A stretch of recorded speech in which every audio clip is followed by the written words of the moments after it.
आज हम देखेंगे भगवान भोलेनाथ के इस स्वयंभू त्रिमूर्ति चमत्कारिक शिवलिंग के बारे में। शास्त्रों में जिसका महत्व 12 ज्योतिर्लिंगों के बराबर ही माना गया है।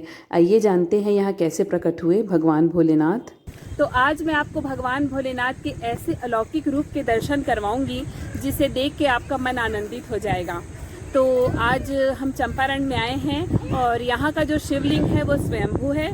और यहाँ के शिवलिंग की एक ये विशेषता है कि इस शिवलिंग में माता पार्वती, भगवान श्री गणेश और भगवान भोलेनाथ तीनों के रूपों के दर्शन आपको होंगे। तो ये शिवलिंग विशेष महत्व रखता है। तो आइए आज का ये स्पेशल सा व्लॉग स्टार्ट करते हैं। और व्लॉग स्टार्ट करने से पहले अगर चैनल पर नए हैं तो प्लीज़ चैनल को सब्सक्राइब कर दीजिए और वीडियो को लाइक ज़रूर कर दीजिएगा। श्री चंपेश्वर नाथ मंदिर चंपारण में स्थित है। चंपारण का एक और नाम चांपाझर भी है। चंपारण की रायपुर से दूरी 55 किलोमीटर के करीब है। यह चंपेश्वर महादेव मंदिर व श्री महाप्रभु वल्लभाचार्य बैठक विशेष आकर्षण का केंद्र है। छत्तीसगढ़ के पर्यटन स्थलों की बात आए और चंपारण का जिक्र ना हो, ऐसा संभव ही नहीं है। यहाँ चंपेश्वर महादेव जी का मंदिर व श्री महाप्रभु वल्लभाचार्य जी की बैठक विशेष आकर्षण का केंद्र है। छत्तीसगढ़ के पर्यटन स्थलों की बात आए और चंपारण का जिक्र ना हो, ऐसा संभव ही नहीं है। चंपारण हर तरह की खूबियां समेटे हुए है, चाहे वह प्राकृतिक सौंदर्य की बात हो या मानव निर्मित कलाकृतियों की। और तो और मंदिर ट्रस्ट के लोगों की सेवा भावना भी काबिले तारीफ है। मंदिर से जुड़ी कई प्राचीन कथाएं हैं, जिनमें श्री वल्लभ जी के जन्म की कथा बहुत प्रचलित है एवं भगवान शिव का स्वयंभू शिवलिंग बहुत प्रसिद्ध है। यहाँ श्री चंपेश्वर नाथ महादेव जी का भी मंदिर है। इस मंदिर में गर्भवती महिलाओं का जाना वर्जित है। साथ ही महिलाओं को यहाँ प्रवेश के पहले बाल खोल लेने की भी सलाह दी जाती है, अर्थात बाल बांधकर अंदर प्रवेश करना भी मना है। कहा जाता है कि आज से 1250 वर्ष पहले चंपारण सघन वन क्षेत्र था, जहाँ लोगों का आना जाना संभव नहीं था। तभी यहाँ भगवान त्रिमूर्ति शिव का अवतरण हुआ। लोगों का आवागमन न होने से भगवान शिव ने एक गाय को अपना निमित्त बनाया। ये गाय रोज अपना दूध त्रिमूर्ति शिव को पिलाकर चली जाती थी। जब ग्वाला दूध लेता था तब दूध नहीं आता था। इस बात से ग्वाले को संदेह हुआ और उसने एक दिन गाय का पीछा किया तो देखा कि गाय अपना दूध शिवलिंग को पिला रही है। उसने ये बात राजा को बताई और इस तरह से यह बात पूरे विश्व में फैल गई और दूर दूर से लोग भगवान श्री त्रिमूर्ति शिव के दर्शन करने के लिए आने लगे। इसे त्रिमूर्ति शिव पुकारे जाने का भी एक कारण यह है कि यह शिवलिंग 3 रूपों का प्रतिनिधित्व करता है। ऊपरी हिस्सा गणपति का, मध्य भाग शिव का और निचला भाग माँ पार्वती का। इस कारण इसे त्रिमूर्ति शिवलिंग के नाम से पुकारा जाता है। चंपेश्वर महादेव जी को तत्पुरुष महादेव जी भी कहा जाता है। चंपेश्वर महादेव जी का यह स्वयंभू शिवलिंग यहाँ प्राचीन काल से विराजमान है। माना जाता है कि महादेव जी का यह स्वयंभू शिवलिंग 800 वर्ष प्राचीन है। पूरे विश्व में ऐसा स्वयंभू शिवलिंग नहीं है जो अपने परिवार के साथ स्थापित हो।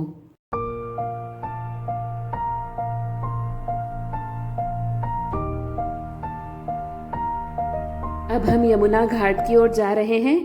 एक और ध्यान आकर्षित करने वाली बात यह है कि पूरे चंपारण और निकटवर्ती गांवों में होली के पहले दिन मनाए जाने वाला होलिका दहन उत्सव का आयोजन नहीं होता। इसका मुख्य कारण यह है कि यहाँ पेड़ों की कटाई करना वर्जित है। किसी भी स्थिति में यहाँ पेड़ों की कटाई को पाप माना जाता है। साथ ही ऐसे मान्यता यह भी है कि पेड़ों की कटाई से यहाँ प्राकृतिक आपदा भी आ सकती है। इसका सबसे अच्छा उदाहरण आपको तब देखने को मिलेगा जब आप ये देखेंगे कि मंदिर के निर्माण क्षेत्र में कुछ पेड़ बीच बीच में आए हैं, पर उन्हें काटने की बजाय ऐसी व्यवस्था से निर्माण कार्य किया गया है कि पेड़ भी काटना ना पड़े और निर्माण कार्य भी ना रुके। मंदिर परिसर में चारों ओर आपको हरियाली देखने को मिलेगी। यहाँ प्राचीन वृक्ष हैं और यहाँ का वातावरण आपको बहुत सुखद और शांति प्रदान करने वाला है।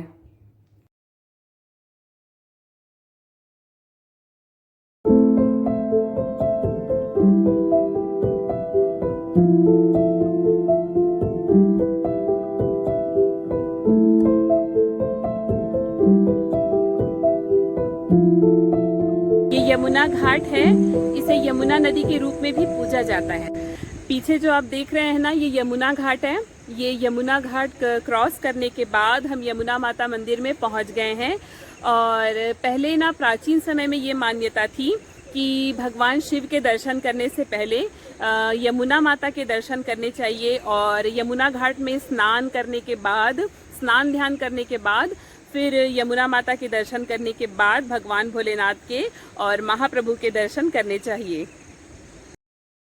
ये माँ यमुना जी का मंदिर है। ऐसी मान्यता है कि महादेव जी के दर्शन करने से पहले यमुना घाट में स्नान ध्यान करने के बाद ही माँ यमुना के दर्शन करने के पश्चात चंपेश्वर महादेव जी के दर्शन करने चाहिए।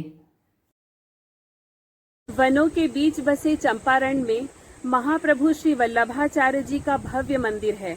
इस मंदिर की भव्यता आपको भक्ति और आनंद से ओतप्रोत करती है। शिवलिंग यहाँ प्राचीन काल से विराजमान है, लेकिन बाद में वल्लभाचार्य जी के कारण ये वैष्णव पीठ रूप में प्रसिद्ध हुआ। यहाँ पर महाप्रभु के दर्शन का समय दिया गया है। सामान्य दिनों में मंदिर का द्वार दर्शन के लिए सुबह 8 से 1 बजे तक व शाम को 3 से 7 बजे तक ही खुला रहता है। प्राचीन काल से ही चंपारण छत्तीसगढ़ का प्राचीन एवं धार्मिक केंद्र रहा है। धर्म और आस्था में रुचि रखने वाले लोगों के लिए छत्तीसगढ़ विशेष आकर्षण का केंद्र है। वनों के बीच बसे चंपारण में महाप्रभु श्री वल्लभाचार्य जी का भव्य मंदिर है। वल्लभ संप्रदाय के संस्थापक महाप्रभु श्री वल्लभाचार्य जी का जन्म चैत्र मास के कृष्ण पक्ष की एकादशी को हुआ था। पुराणों में वर्णित तपोभूमि छत्तीसगढ़ में महानदी के समीप स्थित चंपारण के वन में भारद्वाज गोत्र के तेलंगाना ब्राह्मण परिवार में इल्लम्मा गारू जी की कोख से महाप्रभु श्री वल्लभाचार्य जी ने जन्म लिया था। महाप्रभु जी वल्लभाचार्य जी के पिता का नाम श्री लक्ष्मण भट्ट था, जो गोदावरी नदी के तट पर स्थित ग्राम काकड़वार में निवास करते थे। श्री लक्ष्मण भट्ट 1 लाख ब्राह्मण को भोजन कराने का संकल्प लेकर अपनी गर्भवती पत्नी इल्लम्मा गारू जी के साथ काशी यात्रा को निकले थे। प्राचीन काल में दक्षिण भारत से उत्तर भारत जाने का मार्ग छत्तीसगढ़ से ही होकर जाता था। अपनी टोली के साथ यात्रा करते जब संध्या के समय तपोभूमि छत्तीसगढ़ महानदी के समीप स्थित चंपारण पहुंचे, तब उनकी पत्नी इल्लम्मा गारू जी को अचानक प्रसव पीड़ा होने लगी। चंपारण के घनघोर निर्जल वन में असहनीय प्रसव पीड़ा को सहते हुए रात्रि के अंधेरे में इल्लम्मा गारू जी ने 8 मासी निश्चेतन बच्चे को जन्म दिया। रात्रि के अंधेरे में बच्चे में कोई हलचल न होने के कारण श्री लक्ष्मण भट्ट और इल्लम्मा गारू जी ने अधूरे मास के प्रसव के कारण अपने बच्चे को मृत समझकर इसे देव इच्छा मान लिया और कठोर मन से अपने बच्चे को शमी वृक्ष के पत्ते के नीचे ढककर वहां से चौड़ा नगर जा पहुंचे। मृत बच्चे की प्राप्ति से शोकाकुल श्री लक्ष्मण और इल्लम्मा गारू जी चौड़ा नगर की एक धर्मशाला में विश्राम करने पहुंचे तो अर्धरात्रि को सोए हुए श्री लक्ष्मण भट्ट को स्वप्न में भगवान विष्णु जी आज्ञा देते हैं कि मैं आपके पुत्र के रूप में चंपारण के घनघोर वन में प्रकट हुआ हूँ, आप आकर मुझे यहाँ से ले जाएं।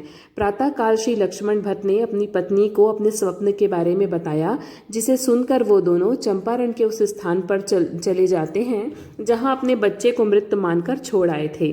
श्री लक्ष्मण जी पुनः अपनी पत्नी के साथ उसी स्थान पर पहुंच जाते हैं जहां वो देखते हैं कि उनका बालक जीवित है और नवजात बच्चे के चारों ओर दिव्य और अलौकिक प्रकाश लिए अग्नि प्रज्वलित हो रही है, जिसके बीच में नवजात बालक किलकारी लेकर खेल रहा था। उस अलौकिक दर्शन को, अपने नवजात शिशु को जीवित देखकर लक्ष्मण भट्ट जी और उनकी पत्नी दोनों बहुत खुश हुए। माता इल्लम्मा गारू बड़े प्यार और स्नेह से अपने बालक को सीने से लगा लेती हैं। चंपारण के उसी निर्जन वन में बालक का नामकरण किया जाता है और नाम रखा जाता है वल्लभ, जो बड़े होने पर सुप्रसिद्ध महाप्रभु श्री वल्लभाचार्य और पुष्टि मार्ग के संस्थापक हुए। महाप्रभु श्री वल्लभाचार्य को अग्निकुंड के उत्पन्न स्वरूप वैष्णव नर का अवतार माना जाता है। महाप्रभु श्री वल्लभाचार्य जी का प्राकट्य स्थल होने के कारण चंपारण का विशेष महत्व है और वल्लभ संप्रदाय का सर्वश्रेष्ठ तीर्थ स्थान भी है।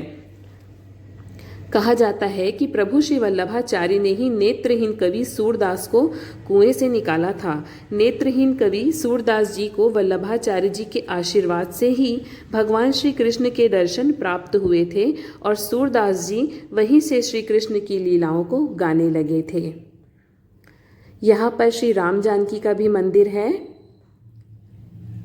आपको यहाँ भगवान श्री राम, भगवान लक्ष्मण और माँ जानकी के भी दिव्य दर्शन प्राप्त होंगे। मंदिर परिसर में ही श्री चंपेश्वर नाथ भोजनालय भी है। यहाँ 50 रुपए की पर्ची कटाकर आप भोग प्रसाद ग्रहण कर सकते हैं। यहाँ माघ मास की पूर्णिमा में बड़ी संख्या में लोग श्री चंपेश्वर महादेव के दर्शन के लिए आते हैं। तब से महाशिवरात्रि तक यहाँ लोगों की अच्छी भीड़ होती है। इस दिन प्रतिवर्ष 30 से 50 हजार श्रद्धालु यहाँ आते हैं। यहाँ पर रुकने के लिए सर्व सुविधा युक्त धर्मशाला भी है। यहाँ गौशाला भी है जहाँ बड़ी संख्या में गौ पालन किया जा रहा है। यहाँ गर्भवती गायों, नवजात बछड़ों व बीमार गायों के लिए अलग अलग रहने की व्यवस्था भी की गई है। तो कैसा लगा आपको आज का व्लॉग? चंपारण की इस पावन धरा के दर्शन करके मुझे तो बहुत अच्छा लग रहा है और आप भी ज़रूर कोशिश करिएगा कि आप यहाँ आएं और भगवान भोलेनाथ के और महाप्रभु वल्लभ जी के दर्शन ज़रूर करें। तो मिलते हैं नेक्स्ट व्लॉग में, तब तक के लिए बाय बाय।